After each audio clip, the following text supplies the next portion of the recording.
Hello and welcome. This is the fourth lecture of current electricity. Okay, in the last lecture we have studied about the cells and we studied about how to move in the electric circuit. ठीक है, तो वहाँ पे हमने पढ़ा था difference between EMF and potential difference. वहाँ हमने इफ़िशियंसी ऑफ सेल भी पढ़ी थी और वहाँ हमने लॉस के बारे में पढ़ा था, loss of voltage, internal resistance. ठीक है, ये सारी चीज़ें हमने वहाँ पे पढ़ी थी. इस लेक्चर में हम लोग जो सबसे पहली चीज़ जो करने जा रहे हैं हम लोग, that is open and short circuit. Open and short circuit. So our first topic is open and short circuit. ठीक है, अगर मैं एक सिंपल सर्किट बनाऊँ, if this is a circuit, this one is a closed electric circuit, EMF is E and resistance is R and internal resistance is R. Okay, so I amount of current is flowing and we can say E is equal to IR plus IR. Okay, so this is the useful energy and called as PD, potential difference, and this is voltage loss. ठीक है, now let us consider a case, that is case 1. In this case the load resistance tends to infinity. The load resistance tends to infinity. ठीक है, तो इस case में जो V की value हो जाएगी, यहाँ से हम लोग देख सकते हैं कि E इक्वल टू हमने लिखा था IR plus IR and hence इस IR को हमने कहा था V, the potential difference is V, so E equal to V plus IR. ठीक है, और इसी को हम लोगों ने V equal to E minus IR भी कहा था. ठीक है, तो यहाँ से हम लोग देख सकते हैं कि V equal to E minus IR. ठीक है, E minus IR. So what is the value of I? I equal to E by R plus R. ठीक है, now R is tending to infinity, so I would be what? E by infinity plus R and this would be equal to 0. So I is 0. तो अगर I 0 है तो V की value कितनी हो जाएगी? E minus IR equal to E minus 0 into R equal to E. What is the value of V? The value of V is equal to E. सबसे पहली चीज़ जो हमने देखी कि अगर रेजिस्टेंस इन्फिनिटी है then the value of potential difference is equal to E. What would be the voltage loss if we are to calculate voltage loss? Voltage loss equal to what? IR and IR equal to 0 into R is equal to 0. Since the current कितना है हमारा, यहाँ से हमने current निकाला ना, current equal to 0, तो loss कितना हो जाएगा? 0. तो ओपन, तो इस केस में जब हमारा लोड रेजिस्टेंस इन्फिनिटी है, लॉस कितना हो जाएगा? 0. एंड सिंस लॉस इज 0 तो पोटेंशियल डिफरेंस कितना हो जाएगा? EMF के बराबर. ठीक है, तो इस केस को हम लोग कहते हैं this is the case of open circuit. This is the case of open circuit. ठीक है, अगर मैं इसका एक डायग्राम ड्रॉ करूं तो इससे आप प्रैक्टिकल वे में ज़्यादा अच्छे से समझ सकते हैं. Let us say this is a cell. Okay, this is anode and this is cathode. ठीक है, दिस इज अ सेल. अब यहाँ क्या कह रहा है कि लोड रेजिस्टेंस इज इन्फिनिटी. तो अगर हम लोग देखें कि दोनों सेल का जो इलेक्ट्रोड है इसके बीच में मीडियम क्या है? The medium is what? The medium is air and the resistance of air is what? Infinity. Resistance of air is what? Infinity. ठीक है, तो यहां देख सकते हैं हम लोग कि इन्फिनिटी रेजिस्टेंस अचीव किया जा सकता है by not connecting the electrodes. That means the air is present between the electrodes and this is a case of open circuit. ठीक है, तो ओपन सर्किट में हमने देखा कि लॉस ऑफ वोल्टेज क्या है? 0 है. पोटेंशियल डिफरेंस जो कि होता है E minus loss, and loss 0 है तो क्या हो जाएगा? Potential difference is equal to E. ठीक है, ये देखा हमने. अब एक केस हम लोग कंसिडर कर रहे हैं. Now consider a case 2 in which the resistance is equal to 0, load resistance is equal to 0. तो इन दिस केस अगर हम लोग करंट निकालें तो I इक्वल टू क्या होता है? E by R plus R. So I would be equal to E by 0 plus R, and I would be equal to E by R. Now V equal to what? E minus IR. So E minus I का value कितना है? E by R into R, and this is equal to E minus E, and this is equal to 0. What is the loss? Loss of voltage is equal to what? IR, and I is equal to what? E by R into R is equal to E. तो यहाँ पे देखा हमने कि इस case में जब हमारा लोड रेजिस्टेंस कितना है? 0 है, इस केस में the loss of voltage is equal to what? EMF. पूरा का पूरा EMF लॉस हो जाएगा, and the potential difference that is equal to EMF minus loss. Since the loss is equal to EMF, so potential difference would be 0. ठीक है, तो इस case को हम लोग बोलते हैं शॉर्ट सर्किट. Short circuit. अगर मैं डायग्राम ड्रॉ करूं तो आप इसको प्रैक्टिकली ज़्यादा अच्छे समझ पाएंगे. So let us consider this cell. This is a cell, this is anode and this is cathode. ठीक है, अब हमें इस तरह से इस सेल को कनेक्ट करना है so that the resistance can be equal to 0. ठीक है, इसके लिए क्या करेंगे हम लोग? इसके लिए एक हम लोग कंडक्टर को जोड़ देंगे, like silver conductor. Late us से AG wire. AG silver wire को जोड़ दिया हमने. तो हम लोग जानते हैं सिल्वर वायर की जो रेजिस्टेंस होती है, रेजिस्टेंस इज इक्वल टू, और यू में से रेजिस्टेंस टेंड्स टू 0. ठीक है, अब यहाँ रेजिस्टेंस अगर 0 है तो आप समझ सकते हैं, अगर आपने कभी देखा होगा प्रैक्टिकली, कि अगर सेल के कोई एक बैटरी है और बैटरी के से 2 वायर को जोड़ के अगर वायर को सीधा सीधा टच कराओगे तो देयर विल बी स्पार्क. ठीक है, एंड इस स्पार्क के कारण सेल तुरंत इमीडिएटली सेल डिस्चार्ज हो जाता है. अगर थोड़ी देर तक आप अगर स्पार्क कराते रहते हो तो cell will be discharge because loss is maximum. Loss is maximum, and this is equal to what? Equal to IR, and this would be I would be equal to what? E by R into R, and this would be equal to E. The whole EMF is lost when the cell is short circuited. ठीक है, तो ये हमने देखा कि open circuit और short circuit में क्या डिफरेंस होता है और उनकी क्या कंडीशन होती है. ठीक है, तो यहाँ पे मैं एक टेबल बना देता हूँ कि ओपन सर्किट और शॉर्ट सर्किट में क्या डिफरेंस होती है. ठीक है, so this is the table which is differentiating the open circuit and short circuit, और जो भी पॉइंट्स हैं दोनों के वो इसमें प्रॉपर टेबुलेट किए गए हैं. The first point is in the open circuit the load resistance is equal to what? Infinity, and infinity load resistance can be achieved by putting air between the electrodes. ठीक है, मतलब open circuit है, simple एक cell है और cell रखा हुआ है. ठीक है, यहाँ पे in short circuit load resistance should be equal to 0, and 0 load resistance can be achieved by using some good conductor wire. ठीक है, like copper और silver. ठीक है, नेक्स्ट करंट इसमें क्या हो जाएगा? Minimum, because electrodes are not connected, तो करंट मिनिमम होगी. ठीक है, यहाँ पे सिंस गुड कंडक्टर वायर से दोनों इलेक्ट्रोड को हमने कनेक्ट कर दिया तो यहाँ पे करंट कितनी होगी? करंट होगी maximum, and that would be equal to E by R, where R is the internal resistance. Next loss of voltage is minimum. ठीक है, and that would be equal to 0. यहाँ पे loss of voltage would be maximum, and that would be equal to EMF. पूरा का पूरा EMF का क्या हो गया? यहाँ पे loss हो गया. Next potential difference, that is V, and would be maximum in case of open circuit because V is equal to E minus IR, EMF minus loss.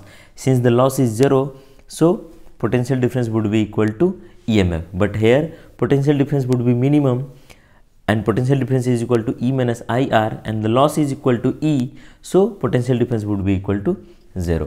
So I think this is clear, the difference between open and short circuit. इस पे अगर कुछ भी question आपसे पूछे जाते हैं so I think you can solve it. Next we are going to do is combination of cells. ठीक है, ये एक सर्किट हमने बनाया है जो कि जिसमें कि बहुत सारे सेल्स प्रेजेंट हैं. This one is E1, this is E2, this is E3 and this is En. So n number of cell are present in this circuit. This is the internal resistance of cell 1, this is internal resistance of cell 2, this is internal resistance of cell 3 and this is internal resistance of cell N. ठीक है, this is the load resistance. ठीक है, late us से कि इस circuit के through I amount of current flow कर रही है. in this direction. So the direction of current would be like this. ठीक है. So the blue color is the direction of current. ठीक है. अब let us write the circuit equation. So start from here. ठीक है. Suppose this is point A. इसका हम लोग सर्किट इक्वेशन लिख रहे हैं. कैसे लिखेंगे? स्टार्ट करते हैं VA. ए पॉइंट पे पोटेंशियल कितनी हमारी? VA. The potential at A is VA. Now start moving. So we are going this way. ठीक है. हम लोग यहाँ पहुँचे. Now we are going from negative to positive. So this would be written as plus E1. ठीक है. Now we are going from in this direction and the current is also flowing in this direction. So the direction of our movement and the direction of current is same. So here sign would be equal to what? Negative, and potential would be IR1. Similarly for E2, this would be equal to plus E2 because this is minus, this is plus, and then minus IR2. Then plus E3 minus IR3. Then plus En minus IRN. And then फिर यहाँ से move करते हुए हम लोग यहाँ पहुँचे. And then यह यहाँ पे करेंट के डायरेक्शन में, सेम डायरेक्शन में जा रहे हैं हम लोग. क्या हो जाएगा? Minus IR, and this would be equal to VA. वापस हम लोग कहाँ पहुँच गए? V again reach to A. So this would be equal to VA. Now VA to VA is cancelled. We can write as E1 plus E2 plus E3 plus En minus IR1 plus IR2 plus IR3 plus IRN plus IR is equal to 0. ठीक है. इसको ऐसे भी लिखा जा सकता है E1 plus E2 plus E3 plus En is equal to IR1, और you may take the I as common, and R2 plus R3 plus RN plus R. ठीक है. So this is the equation. इसको हम लोग ऐसे भी लिख सकते हैं sigma of I from 1 to N is equal to I. Okay. And R plus sigma of I from 1 to N. So इसको दोनों ही तरीके से लिखा जा सकता है. So this is the way to write and this is the way to write. दोनों ही तरीके से हम लोग लिख सकते हैं. Now consider a situation if E1 equal to E2 equal to E3 and this is equal to En and this is equal to E. So all the EMF of the cells are equal and internal resistance is also equal. R1 equal to R2 equal to R3 equal to Rn and this is equal to R. तो अब हमारा equation कैसा बन जाएगा? Equation बन जाएगा, हम लोग ऐड करेंगे E1 plus E2 plus E3 plus En and this is E. So E plus E plus E plus E, तो क्या हो जाएगा? Ne हो जाएगा. Any doubt? And this would be equal to R plus NR into I. So any problem? I think there shouldn't be any problem. ठीक है. तो ये हो गया अब हमारा नया इक्वेशन. ठीक है. NE equal to R plus NR into I. यहाँ से हम लोग I को लिख सकते हैं. क्या लिख सकते हैं?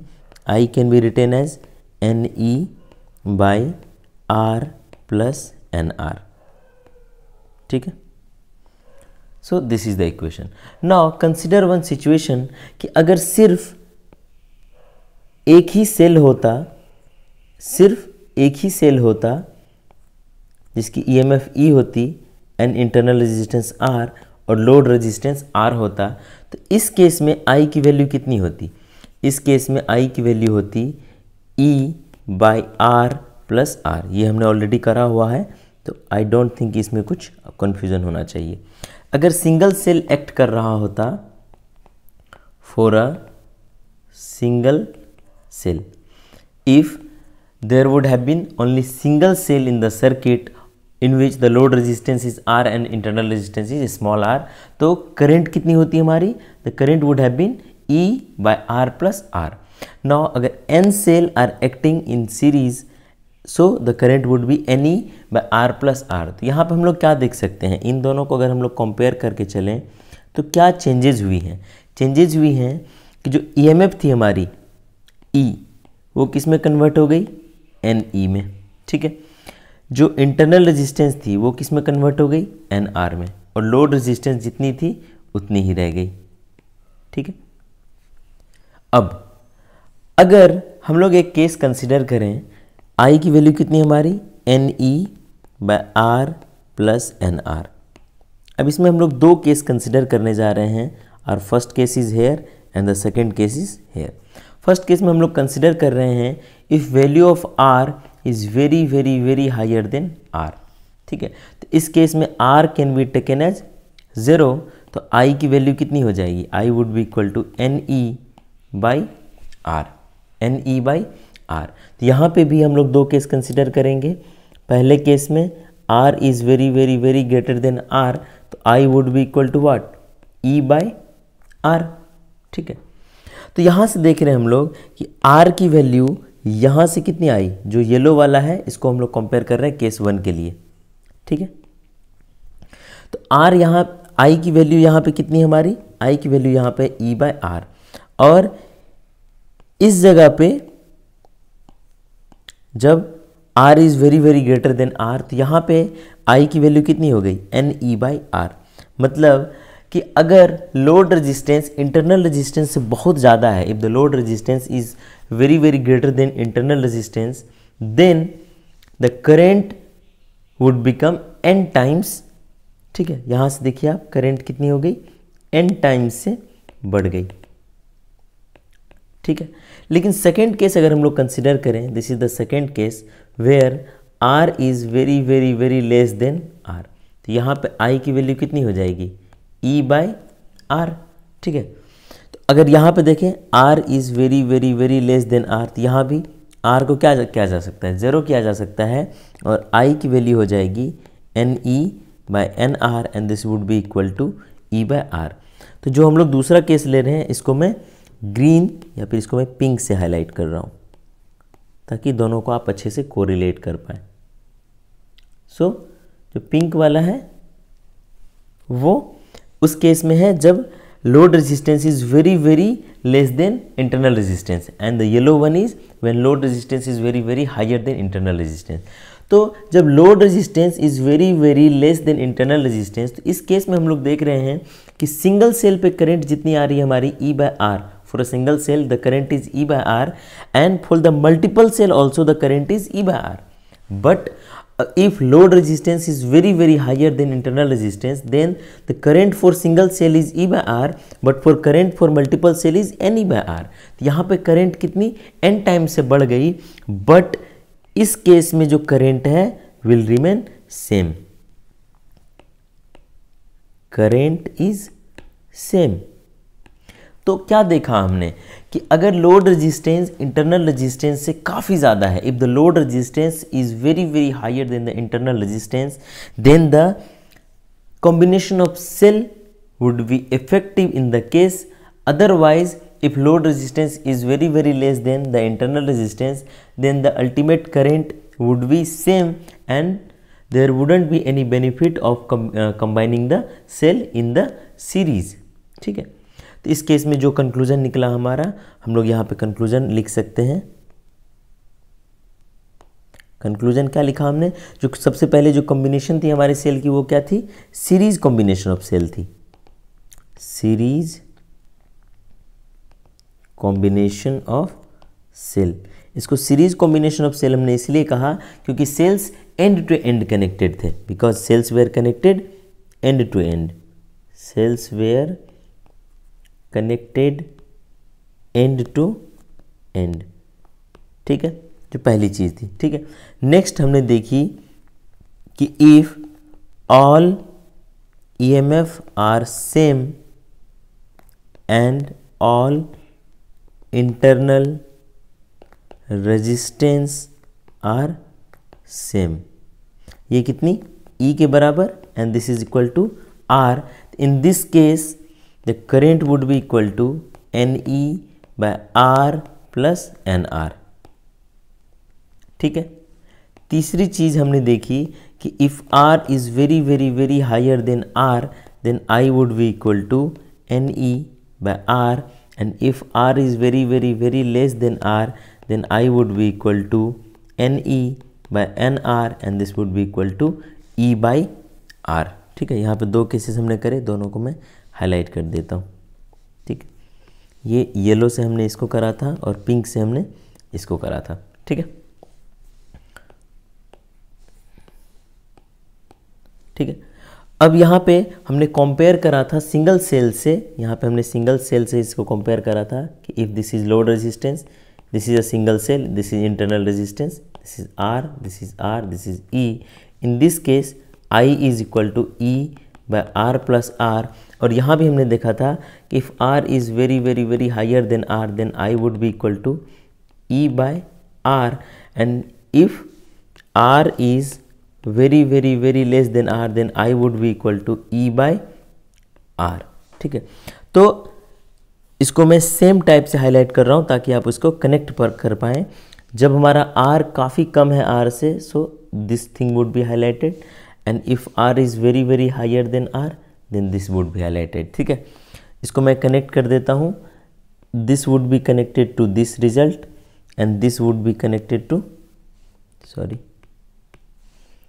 this would be connected to this result, and this would be connected to this result। ठीक है। तो हमने देखा कि if load resistance, the next conclusion is what? If load resistance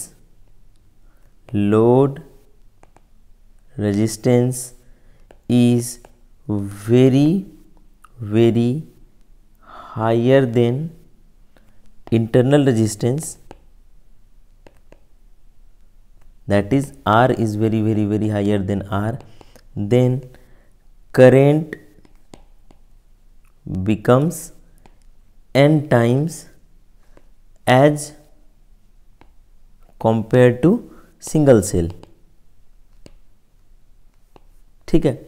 but if load resistance is very very less than R, the current remains same। ठीक है। और कितना रहेगा? E बाय आर, जबकि यहाँ पे कितना हो जाएगा? N E by capital R. ठीक है। तो इससे हम लोग कंक्लूड ये कर सकते हैं कि the series combination will be effective, series combination of cells would be effective if load resistance is very much higher than internal resistance। ठीक है। so I think this is clear। तो ये था सीरीज रेजिस्टेंस की बात। Next हमारा है series combination of cells. Next is the parallel combination of cells. Parallel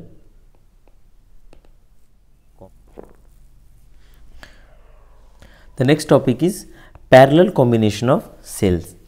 यहाँ पे आप देख सकते हैं कि ये सारे cell E1, E2, E3 and EM and their internal resistance R1, R2, R3 and RM. This is the load resistance R.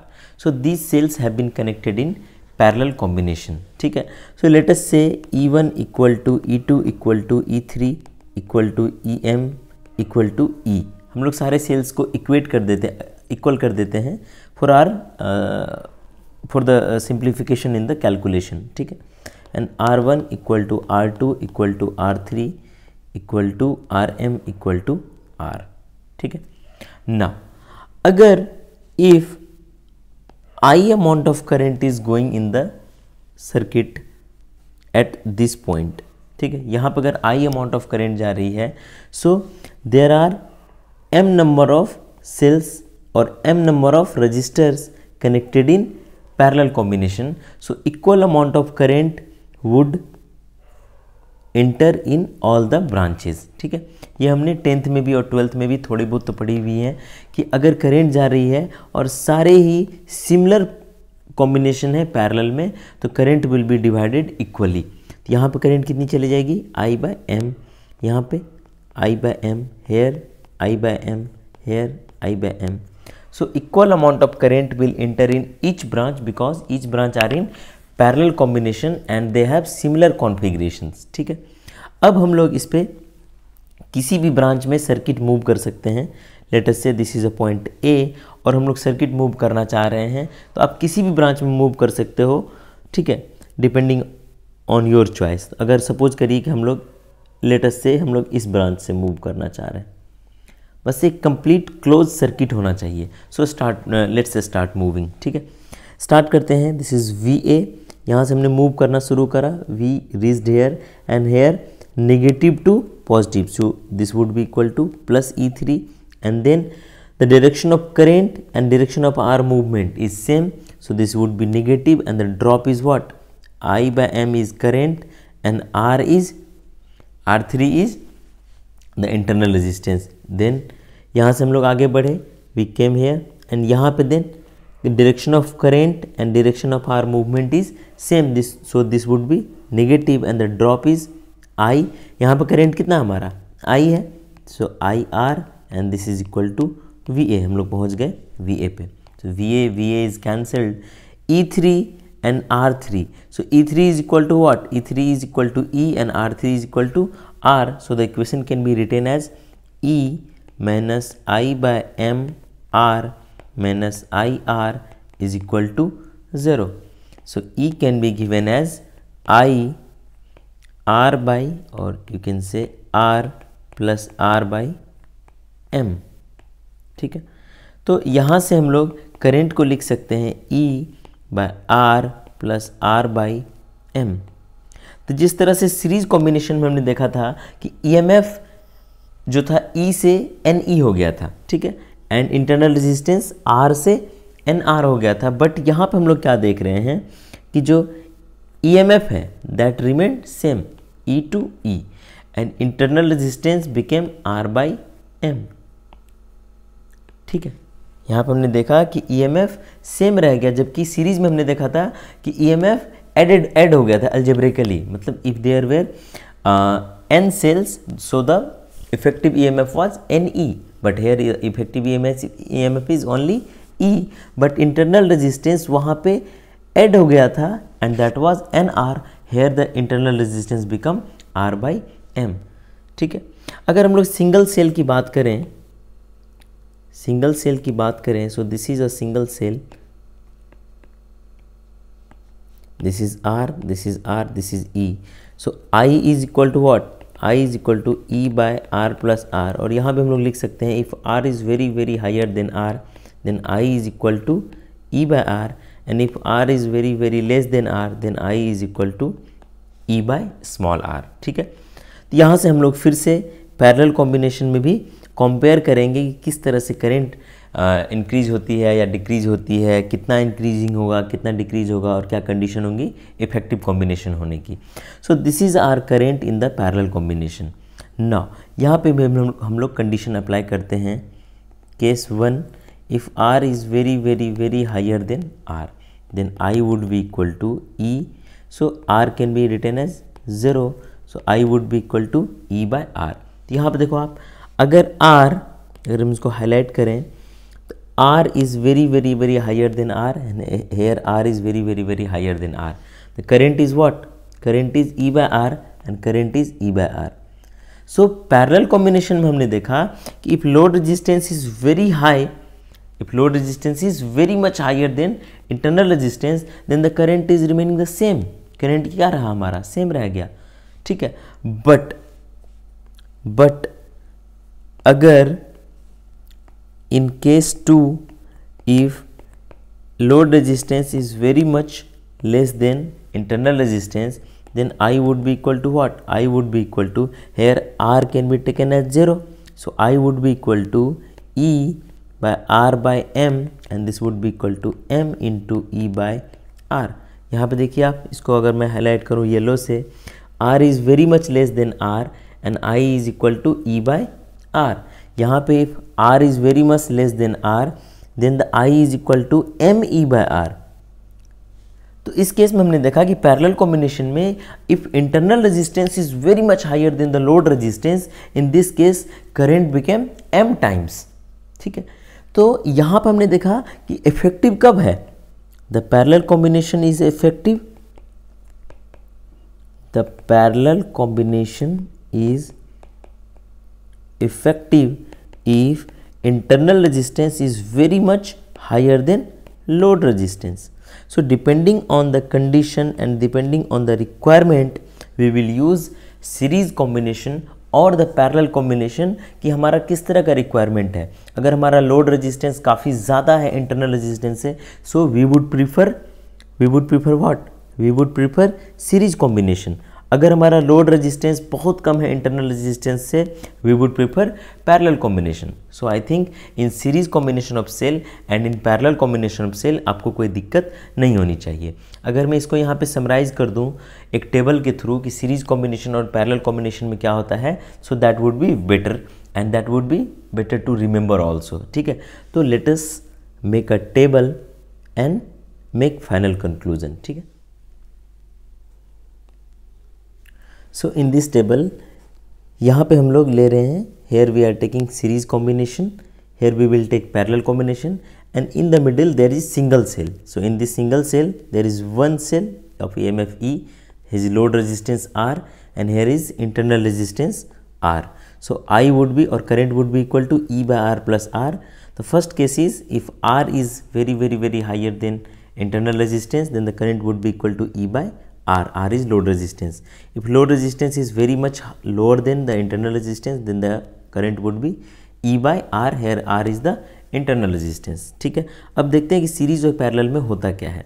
सबसे पहला चीज़ जो है, सीरीज में EMF बिकम्स NE। ठीक है, जो सिंगल सेल थे वो क्या थे, E थे एंड इफेक्टिव EMF कितना हो गया, NE। Whereas in parallel combination EMF कितना रह जाता है हमारा, E था, तो दैट बिकम्स ओनली E। ठीक है, दिस EMF रिमेन्स सेम। ठीक है, next is internal resistance. Internal resistance become NR. Here internal resistance become R by M. ठीक है, where M is the number of cells. ठीक है, नेक्स्ट क्या था थर्ड में, third was value of current. तो current would be equal to NE by R plus NR, जबकि यहाँ पे करेंट की वैल्यू कितनी थी, current was equal to E by R plus R by M। ठीक है, नेक्स्ट जो इम्पॉर्टेंट है वो है if R is very higher than internal resistance, load resistance is very much higher than internal resistance, then the value of current was equal to what, R can be taken as 0, then the I is equal to NE by R, and this is n times of the current in the circuit if only single cell was acting, so this become n times। ठीक है, जबकि अगर parallel combination में if R is very much higher than R, then R would be 0 and I would be equal to E by R। तो आप देख सकते हैं करंट रिमेंड सेम। इसको मैं हाईलाइट कर देता हूँ येलो से, ताकि तीनों में आपको कंपैरेटिव एनालिसिस पता चल पाए। ठीक है, तो हम लोगों ने देखा कि येलो पे देखिए, येलो पे the condition is if R is very much higher than internal resistance, तो सीरीज कॉम्बिनेशन में करंट हमारी n टाइम से बढ़ गई, जबकि यहाँ पे जो करंट है वो रिमेंड सेम। ठीक है, remained same. The next condition is fifth, if R is very much less than internal resistance, इस केस में R would tend to 0 and I would be equal to NE by NR and this would be equal to E by R। Parallel में क्या हो जाएगा, if R is very much less than R, then R will tend to 0 and I would be equal to E by R by M, this would be equal to M into E by R। ठीक है, तो यहाँ पे current क्या रह गया, same रह गया, जबकि यहाँ पे करंट क्या हो गया, M टाइम्स बढ़ गया करंट हमारा, करंट बिकम M टाइम्स। इसको मैं पिंक से कर रहा हूँ हाईलाइट, ताकि तीनों में आपको कॉन्ट्रास्ट पता चले कि सिंगल सेल के रिस्पेक्ट में पैरेलल और सीरीज में क्या चेंजेस हुई। ठीक है, नेक्स्ट कि हमारा सेल इफेक्टिव कब होगा 6 में। तो कब इफेक्टिव होगा? Effective if load resistance is very much higher than internal resistance and parallel combination will be effective if load resistance is very much less than internal resistance. So I think इस table में मैंने जितनी भी चीज़ें ऊपर हम लोगों ने करी, डेराइव करी, वो काफ़ी स्टैगर्ड था, तो आपको काफ़ी बल्कि लग सकता था। So I have collected every information in this table and I have shown कि किस तरह से वेरिएशन होगा, और हाईलाइट करके मैंने दिखाया है कि अब तीनों को हाईलाइटेड चीज़ों को एक बार कॉम्परेटिव एंगल से देख सकते हैं कि किस तरह से चेंजेस होते हैं, किस तरह से करंट सेम रह जा रहा है और किस तरह से करंट कभी बढ़ जा रहा है। और as per the requirement and as per our specification of the load resistance and the internal resistance, we can decide whether we have to go for the parallel combination of cells or for the series combination of the cells। अगर cell में question पूछा जाए तो ज़्यादा से ज़्यादा यही question पूछी जा सकती हैं कि सेल्स को सीरीज़ में कनेक्ट कर दिया गया है तो इफेक्टिव कब होंगी, कितना करेंट होगा, तो यहाँ पे आप आराम से क्वेश्चन बना सकते हैं। ठीक है, तो इस लेक्चर में हमने शुरू करा था ओपन एंड शॉर्ट सर्किट से। ठीक है, ओपन एंड शॉर्ट सर्किट मैंने करा और उसका भी हमने एक टेबल बनाया और उसके अंदर में देखा कि किस तरह से ओपन एंड शॉर्ट सर्किट को हम लोग अलग अलग प्रॉपर्टी के बेसिस पे डिस्टिंग्विश कर सकते हैं। फिर हमने कॉम्बिनेशन ऑफ सेल्स स्टार्ट करा, जिसके अंदर हमने पहले सीरीज कॉम्बिनेशन ऑफ सेल्स पढ़ा, वहाँ पे इफेक्टिवनेस ऑफ द कॉम्बिनेशन पढ़ा, करेंट का वेरिएशन पढ़ा, देन हमने पैरेलल कॉम्बिनेशन ऑफ सेल्स करी, उसके अंदर भी हमने इफेक्टिवनेस ऑफ सेल्स करा। नेक्स्ट हमने एक टेबल के अंदर जो पैरेलल और सीरीज कॉम्बिनेशन की सारी इन्फॉर्मेशन को एक साथ गैदर करा और वहाँ पे इसको एक कॉम्पैरेटिव एंगल दिया, और जो इम्पॉर्टेंट चीज़ें और जो रिलेटिव चीज़ें थी उसको सेम कलर से हाईलाइट करके भी दिखाया कि किस तरह से वेरिएशन हो रहा है और किस तरह से हम लोग इफेक्टिवनेस ऑफ सेल को डिसाइड कर सकते हैं। सो इस लेक्चर में बस इतना ही, इसके आगे हम लोग नेक्स्ट लेक्चर में करेंगे। अगर आपको ये लेक्चर पसंद आया हो तो इसे शेयर कर दीजिए and subscribe the channel. Thank you and stay connected.